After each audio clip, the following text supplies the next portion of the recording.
Last week, John Schneider and Pete Carroll refused to discuss the possibility of one of the legends of the franchise coming back for a second stint, but now that appears to have changed. We'll be breaking all the details down on a new Blue Friday Locked On Seahawks.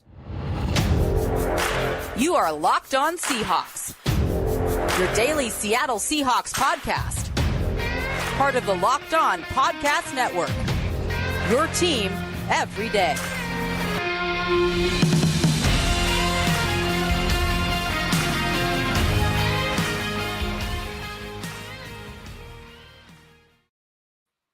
Greetings, 12s. This is Corbin Smith, host of the Locked On Seahawks podcast. Happy Blue Friday to all of our listeners out there. Glad to be joined by two co-hosts for today's show, Nick Lee and Dallas Cooper. Free agency is coming up on Wednesday. We're less than a week away from the start of the league year, so a lot of free agent discussions throughout today's episode. Could number 54 be back in a Seahawks uniform? Which NFC East players could be good fits heading towards free agency for the Seahawks to pursue? And we're going to be taking a look at some of the biggest names of Seattle's own free agents and where we project that player is going to land in 2023. Now for your lead story here on our Blue Friday edition of Locked On Seahawks. At the NFL Scouting Combine in Indianapolis last week, John Schneider and Pete Carroll refused to disclose whether or not they would have any interest in bringing back linebacker Bobby Wagner for a second stint. Wagner is expected to be released for the start of the league year by the Rams, despite being a second-team All-Pro selection and the number one graded linebacker by Pro Football Focus. Had a phenomenal season in Los Angeles, showing he hasn't slowed down.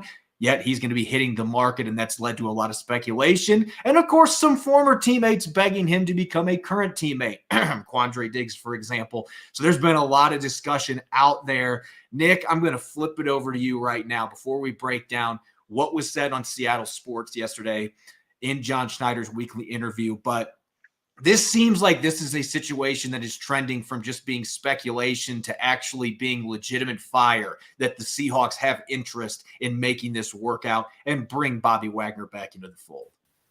Yeah, I think it's gone from, some flirtatious texting to, all right, let's go have dinner somewhere. I think that's starting to where we're going with this. And of course, yeah, you mentioned Bobby Wagner played last year with a Mount Rainier-sized rock on his shoulder, as he should have, and played like it.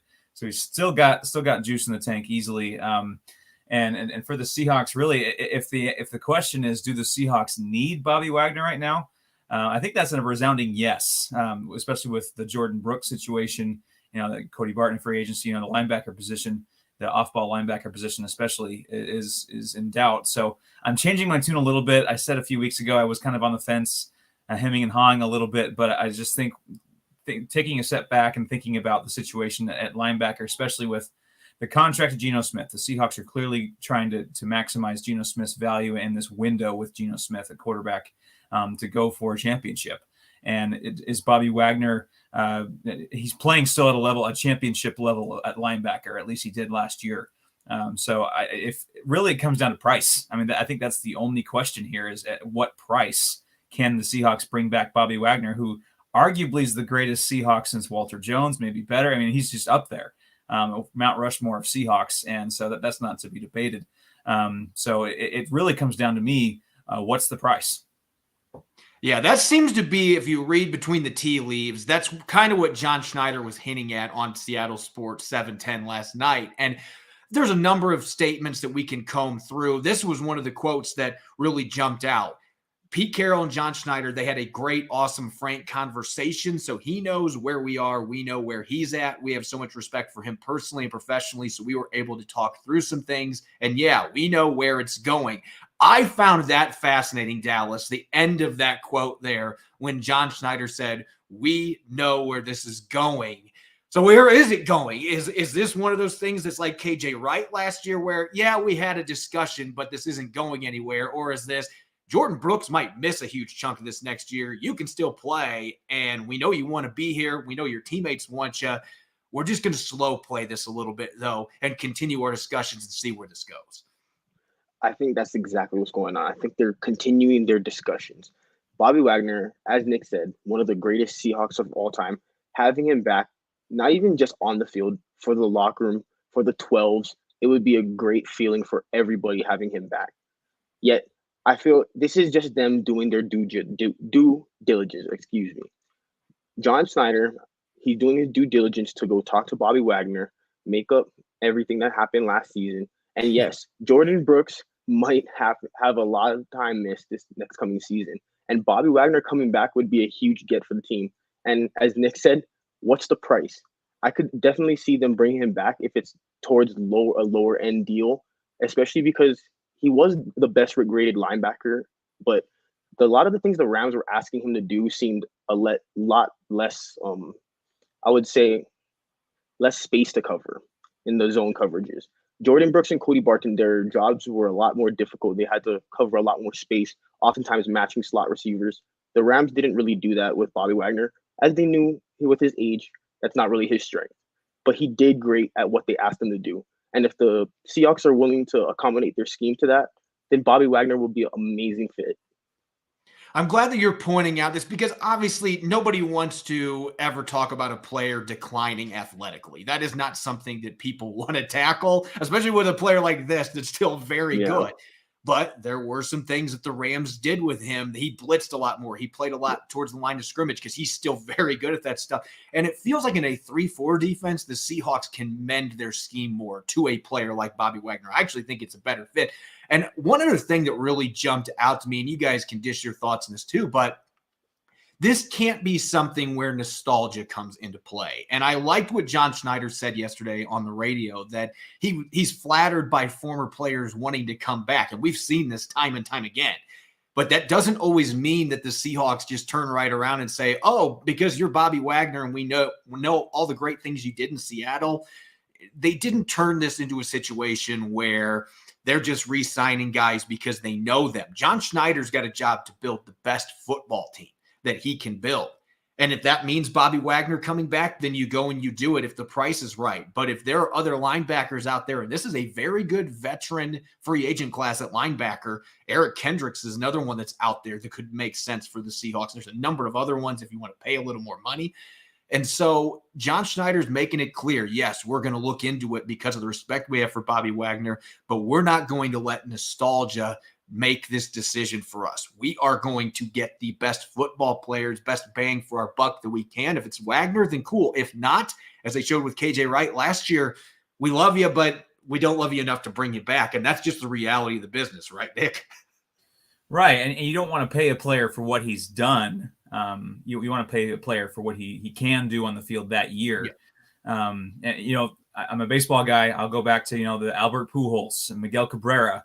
Those contracts, those are Hall of Fame players, but they got paid more for what they did in the past than what they could do that year or in the future for their contract. And so I want to definitely avoid the situation now. I think Bobby Wagner still got way more in the tank than those two players did when they signed their big deals in baseball. But you want to definitely walk that fine line, because I agree. I'm actually very excited for the linebacker class, or linebacker free agency class.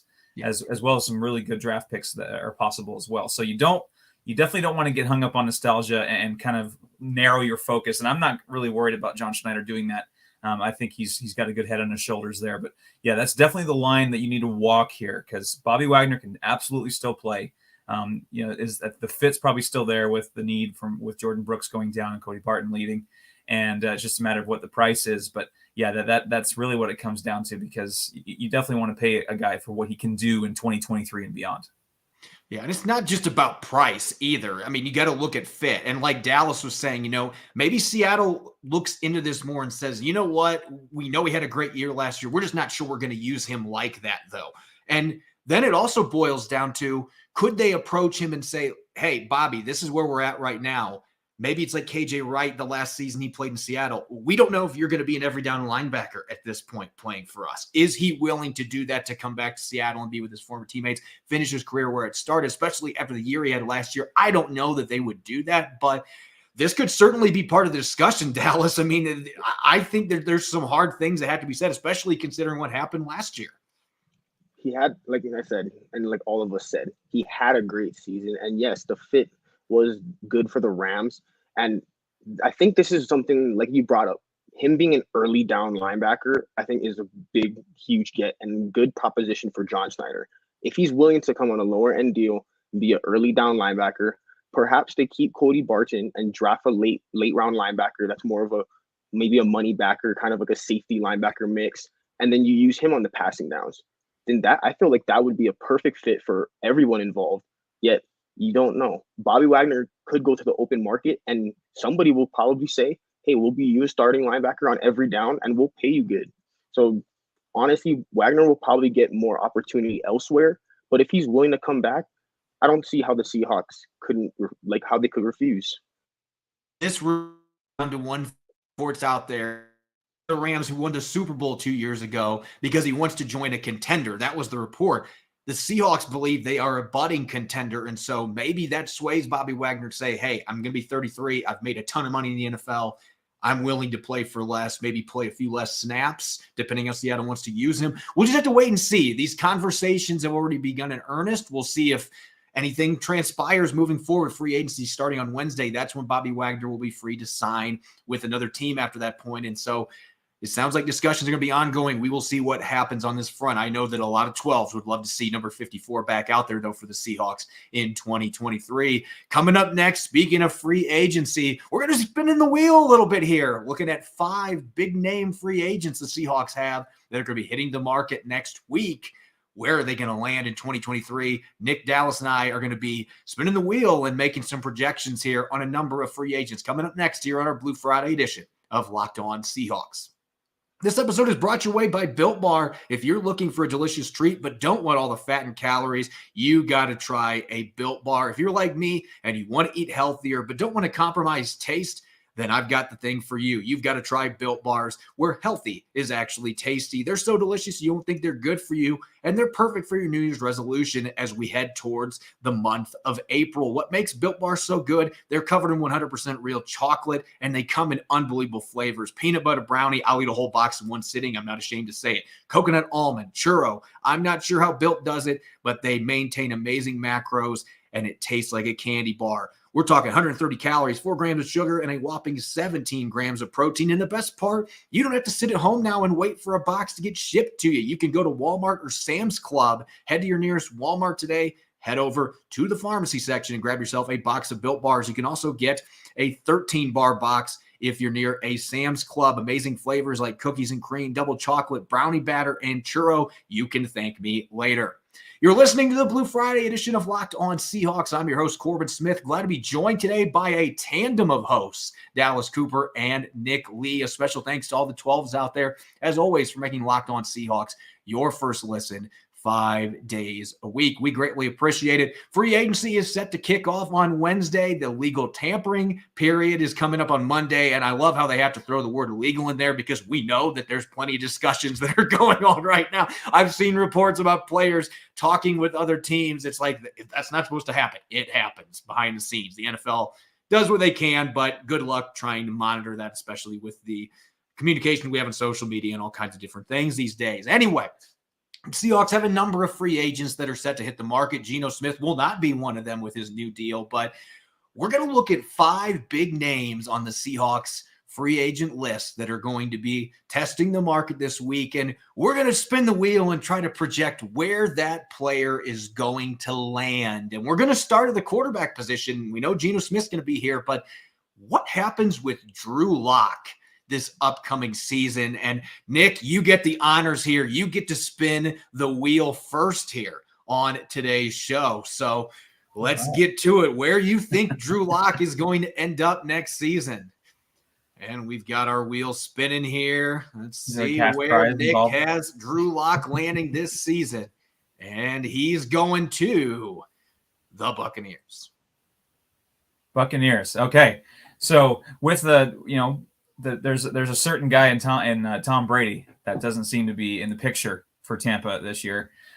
So that can certainly be a place. I think any quarterback needy team certainly should take a look at Drew Lock. That's just one of those things where he's got that still a little bit of tantalizing upside. I'm not sure he's a known commodity. Like, yeah, he had some looks in Denver. Some of it was outside of his control. He's got, I don't know if I call it a high ceiling, but a respectable ceiling, but also a very low floor. So I think that's been the rub with Drew Lock. And he just, I don't know. Sometimes I just picture guys in different uniforms. He just looks like a Buccaneer. I don't know. He has that, or a Raider, something with like a pirate on his hat. I don't know, or on his helmet. I don't know what it is. But I think just with the tenuous situation at quarterback that Tampa Bay has, I could see a team bringing in a rookie from a very talented QB class this year, and then bringing in Drew Lock for some good, solid competition like he experienced in 2022 with the Seahawks, and just seeing where the chips fall. If he makes strides, good for him. But if not, still a viable backup that has starting experience. Dallas, you ready to spin the wheel? Can't wait. Here we go. Dallas is going to be spinning here on Drew Lock. Let's see where Dallas thinks that he's going to be landing this offseason.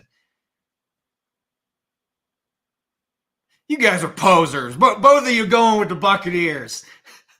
So the Buccaneers, as Nick said, this is a team that just lost the GOAT.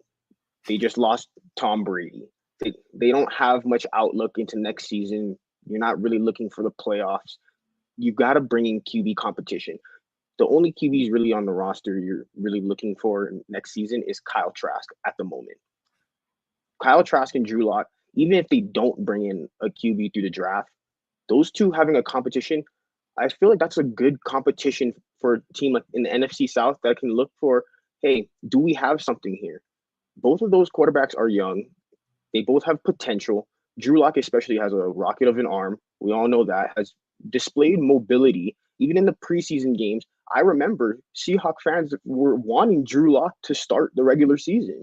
Drew Lock showed flashes. So this is a piece I feel like the Bucs could get.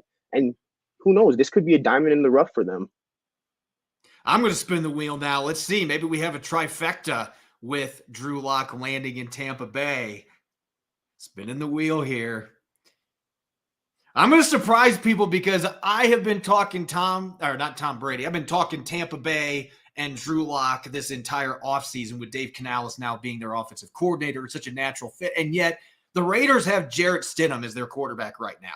Like, you can't tell me that Josh McDaniels, now maybe they trade up for a quarterback. I could very easily see them doing that, and then Drew Lock is out of the picture. But I could very easily see the Raiders saying, you know what? And like Nick was saying, he kind of, being as clean shaven as he is and stuff, maybe he grows his hair out a little while and then he's a perfect fit for the Raiders. I actually could see this being a good landing spot for him.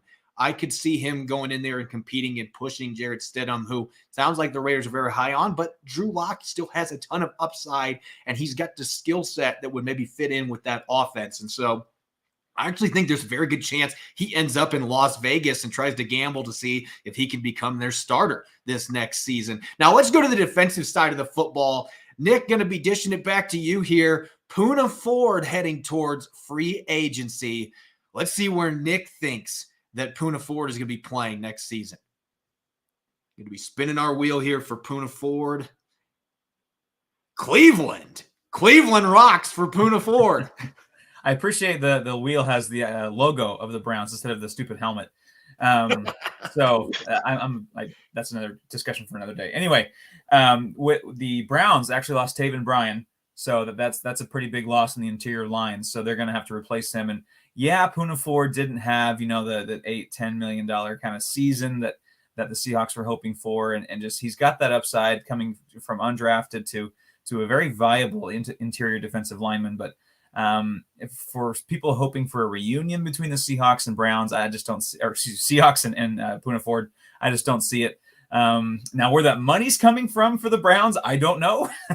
But I think Poona Ford would be a nice fit in the interior line next to Jordan Elliott along the defensive line too. So I think that would be a good combo. Again, I don't know where the money's come from Cleveland, but I think that's a place that has a need, and his skill set could be utilized in Cleveland.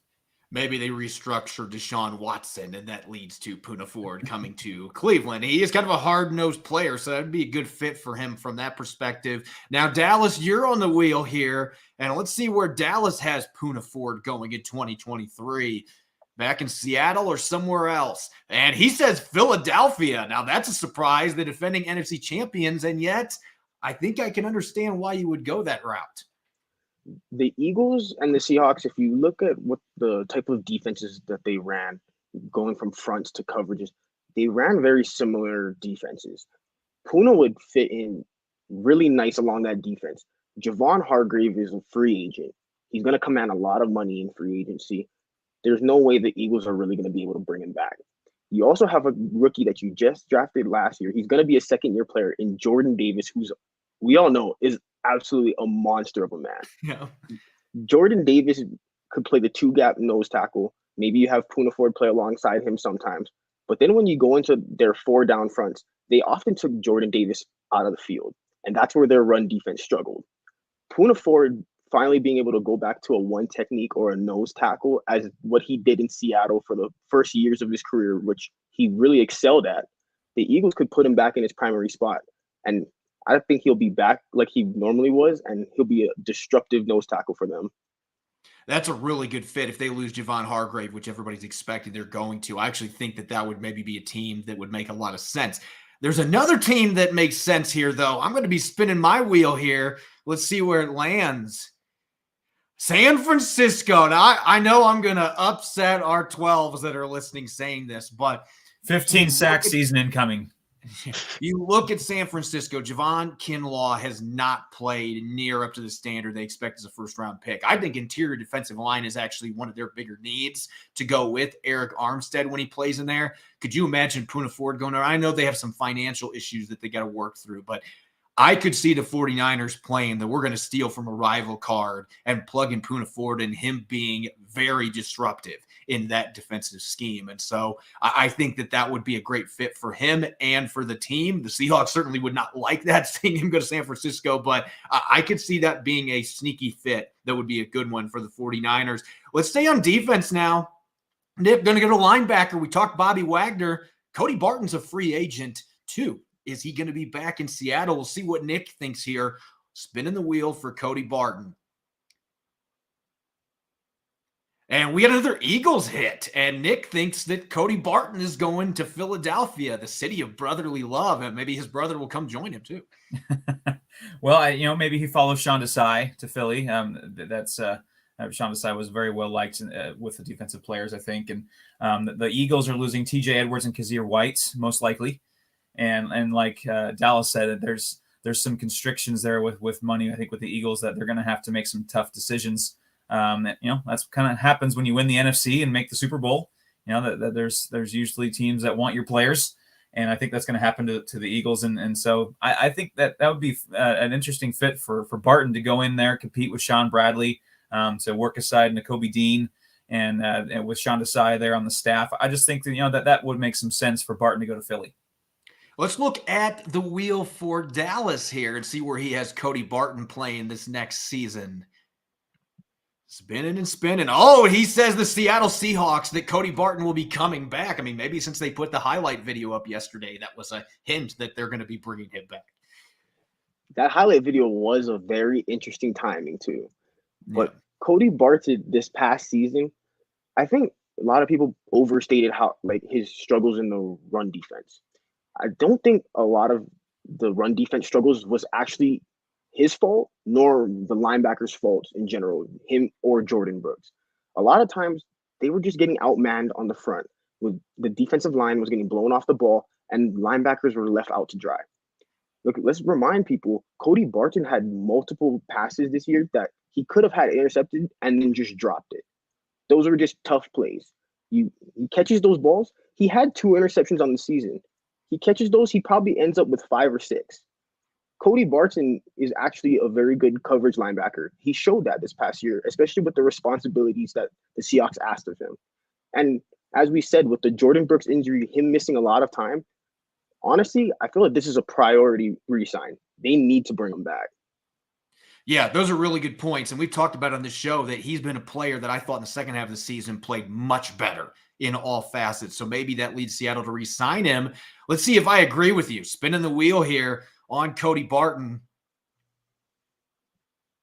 You know what? I think he's leaving, and I think he's going to rejoin Russell Wilson in the Mile High City. I don't know if they're going to re-sign Alex Singleton. That's one of the big name linebackers that they've got that might have interest from other teams, including the Seahawks. Maybe they're looking at bringing him back in. But Barton played at Utah. I could see him being intrigued by playing in Denver, and the scheme is not that different from what the Seahawks play. And so I just have a feeling there might be more interest when he hits the market than a lot of fans realize. I think there's going to be other teams that are interested in Cody Barton because the young athletic linebacker that can cover, and that's big in today's NFL. Real quick, Nick, going back to the wheel here, Marquise Goodwin, a little bit of a rejuvenation season for the Seahawks last year as their number 3 receiver, but was it enough for him to come back? Let's spin the wheel on Marquise Goodwin.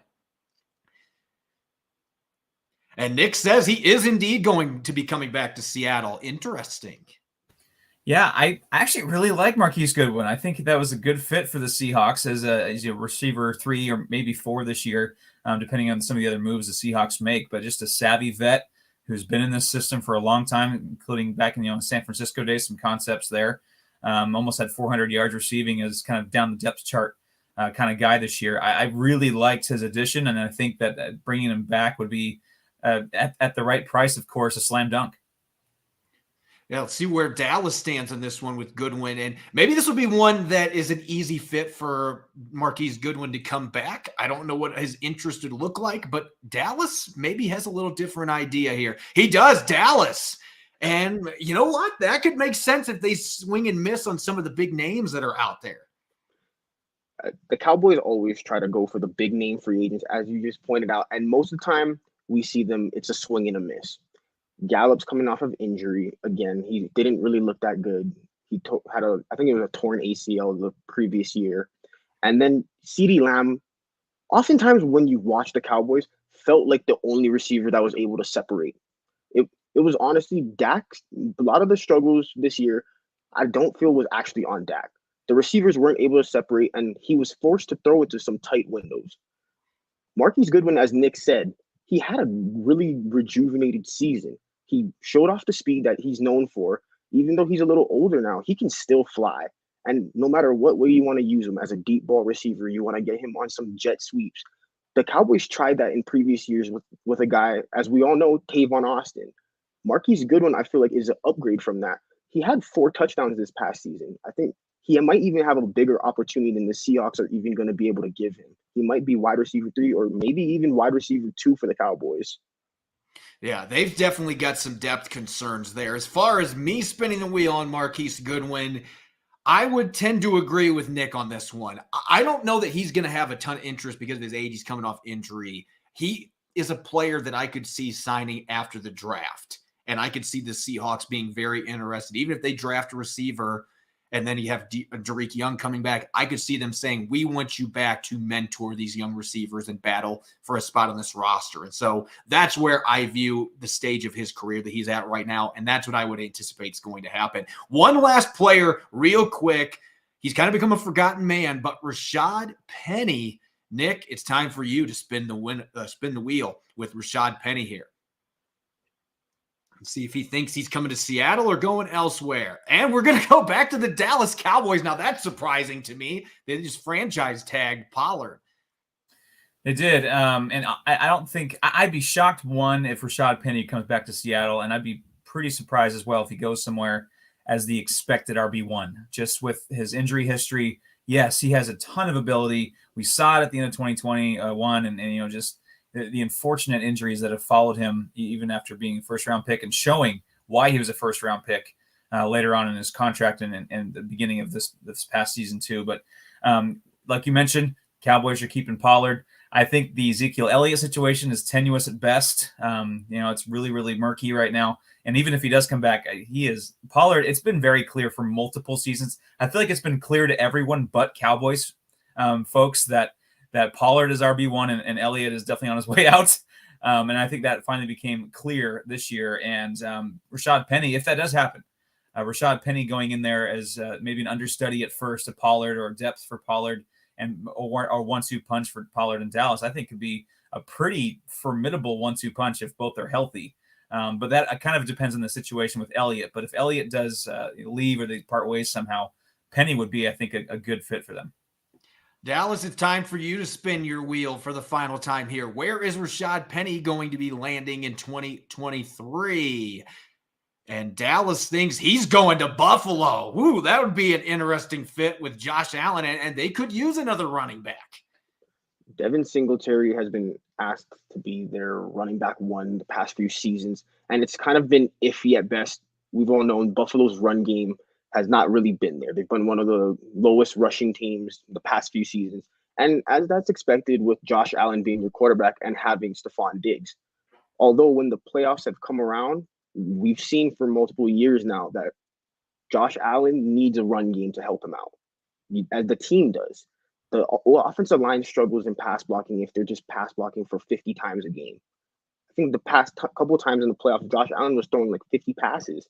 The Bills need an explosive run game, and Rashaad Penny is arguably the most explosive back in the NFL when he's healthy. That's been the only question mark, if he's healthy. Yeah, that's been a real problem, the durability aspect. And I'm with Nick. I think it's going to be really difficult for Rashaad Penny to come back to Seattle just because I feel like the Seahawks are ready to go with a rookie back, and it's a good class. That doesn't mean there won't be interest on the market, though, because of its explosiveness. So I'm actually going to the team that everybody said wanted him in the draft, and Detroit could lose Jamal Williams in free agency. And they've had issues with DeAndre Swift being healthy.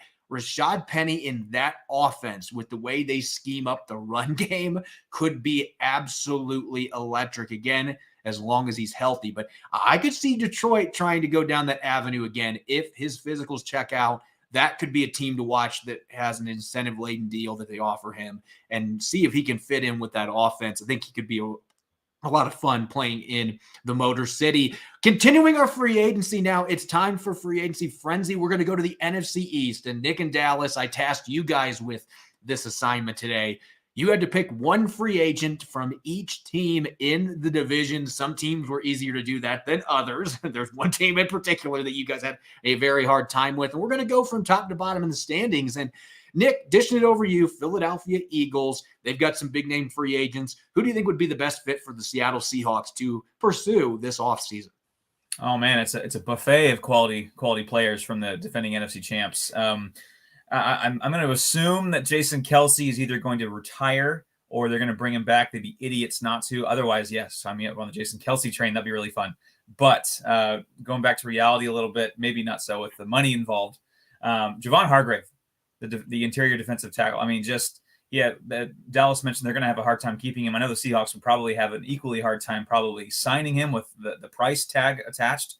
But talk about a guy that could completely revamp and recharge this interior defensive line.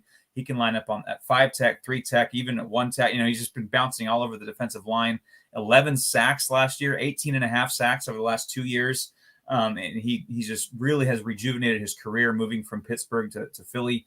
And just would be an instant star along this interior line. And that's another thing. If the Seahawks either pass on Jalen Carter or don't get him in the draft, this is a guy I think that would be a nice consolation prize if the Seahawks don't take a blue chip interior defensive lineman in the draft. So give me Hargrave. I know the price tag is going to be pretty high, but I think he's worth it.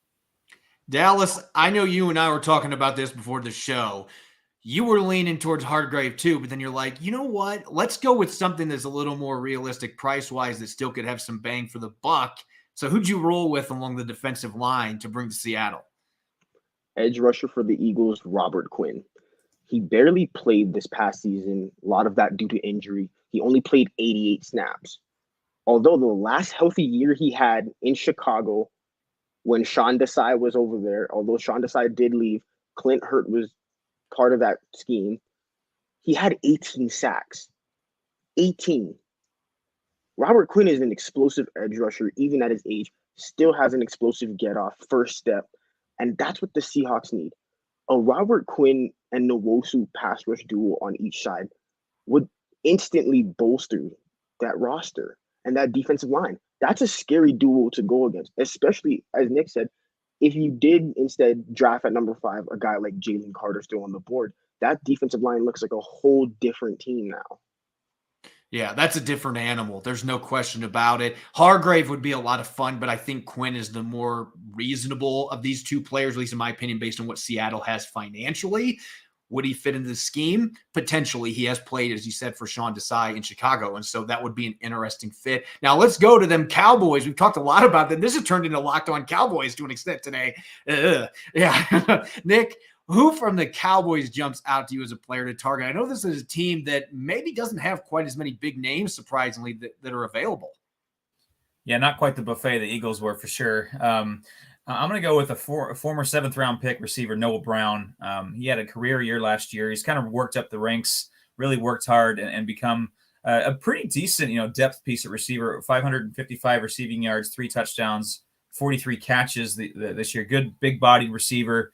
Could be a pretty viable red zone target as well. And you got DK Metcalf and Tyler Lockett, 2 different skill sets there. You got Noah Fant in the red zone. You add maybe Noah Brown to that mix. Plenty of size. Those are some legit red zone weapons. So I know it's not the sexiest pick, but I think Noah Brown with the right price could be a lot of fun. And then for Dallas, a player that we have talked about, I think the last 3 or 4 years as a potential fit for the Seahawks, even though he's an older player at this point. You also got a pass catcher on your free agency list. T.Y. Hilton. He's 34. He was 34 years old this past season, 4-time Pro Bowler. But when he did play, the Cowboys, he provided a much-needed spark for that offense. They needed him to be that wide receiver too, especially with Gallup recovering and Noah Brown being your other wide receiver with CeeDee Lamb. They needed an extra jolt in that offense. He had a first down actually in every game that he played with the Cowboys. So he was consistently coming up with clutch catches for the Cowboys, especially some big plays. T.Y. could pretty much be a pretty cheap wide receiver 3 addition for the Seahawks. Let's talk New York Giants now. The most surprising team in this division this past year got to the second round of the playoffs. They just spent a ton of money on Daniel Jones and Saquon Barkley. So I expect most of their free agents are probably not going to be coming back. Not a super great list to work with either, Nick. Yeah, I'm actually going to go very similar routes here for the Giants than I did for the Cowboys with Noah Brown. I'm going to go Richie James, receiver. Again, former 7th-round pick, kind of a similar story. Different skill sets. Obviously, he's a very viable receiver. 569 receiving yards, 4 touchdowns, 5'9", 5'10" range. So definitely not quite the big-bodied receiver, but he's just got that like lightning bug kind of wiggle. Viable punt returner as well, so you can put him in special teams if need be. So I just like the speed combo slots kind of fit with maybe some special teams sprinkled in. And, you won't break the bank either. As for Dallas, you went with a receiver again as well. I think you and Nick were just thinking very similar interests with these teams, but you went with different players. Sterling Shepard. Injury has plagued his career, and that's kind of been the name of his career for now. When he's healthy, Sterling Shepard, when he was young, he provided a much-needed spark for that Giants offenses that actually he was drafted in 2016 when they made the playoffs last. With 500 before this year, actually, with 576 yards in his last healthy season in 2020 with 3 touchdowns, he was a good player for them. And with multiple injuries now for the last couple of years, he's probably going to be on a cheaper deal. I wouldn't be surprised if the Seahawks give him a minimum deal just to see. Let's see how much speed he has left, even though with those multiple knee injuries. He would be a player that would definitely check the box off as far as worthwhile low price flyer. There's no question about it. And when he's healthy, he has been a very good receiver. Now, last but not least, and really actually we should say but least, the Washington Commanders. We were laughing about this before the show. This might be the weakest free agent class for any team in the NFL going into this year. So unless you're wanting to sign Carson Wentz, and I don't think the Seahawks have any interest in Carson Wentz right now. So Nick, I know that it was a barren wasteland, but real quick, who did you pick off of the Commanders free agent list for the Seahawks to pursue? Well, the list of free agents for the Commanders, that like that meme that went, or that picture that went viral during there was a hurricane that was hitting Texas and all the stores were picked clean except for at Walmart. The vegan section was completely left untouched. Like it was an emergency and crisis and people still wanted no part of that section in Texas. I feel like that is the Commanders free agency list right now. They're like the vegan section during a crisis. If I had to plug my nose and pick, F.A. Obata is I think he's kind of a bit of an unfulfilled edge rusher. He had 4 sacks last year. He's a true edge. He would definitely be more of a depth piece behind that Nwosu and Darrell Taylor even. So if you're looking to add some depth late in free agency, I think Obata is probably one of the better ones, I think, on the list. Again, that's not the greatest list ever. Still, you're picking from some undesirables mostly, but Obata still does have a little bit of intrigue as a depth piece. And away from Obata, there is one All-Pro that is on Washington's free agent list, and Dallas immediately jumped on that as a possibility for the Seahawks. Jeremy Reeves. And as Nick was saying for his earlier picks for the other teams, undrafted free agents is the way to go for the Seahawks. They love picking up the gritty, undrafted free agents that kind of grinded their way into the league. This guy was not made a 53-man roster and finally made it this past season, which was his 5th year, and immediately carved out a role on special teams, making the All-Pro, as Corbin said, with a career high of 33 tackles, 17 of which came on special teams, which was second in the league. He helped lead the Commanders unit to the 4th best punt coverage unit in the league. Yes, that's not the sexiest thing to talk about when you're talking about teams in football, but it's an important part of the game, and Jeremy Reeves provides a valuable asset for that. He does. He's one of the best special teams players in the league. I actually would be surprised if Washington allows him to get away, but at the same time, we know how much the Seahawks value special teams and safety depth. With Jamal Adams' injury, if they don't bring back Ryan Neal, we don't know what's going to happen on that front. Reeves might be a player that makes a lot of sense for the Seahawks, even though the rest of the Commanders' free agents, as Nick said, there's a lot of undesirables that are on that list. As always, you can follow me on Twitter at Corbin Smith NFL. You can follow Nick at NickLee51. You can also follow Dallas at Dallas C. Cooper. Check out Locked On Seahawks on all major podcast platforms and streaming video form 5 days a week on YouTube. Coming up next week, we'll be back on Monday with a new Mock Draft Monday. Rob Rang and I will be dishing out some thoughts on a few new mocks that are out there from experts and much more. Enjoy your weekend. Thanks for listening in. Go Hawks.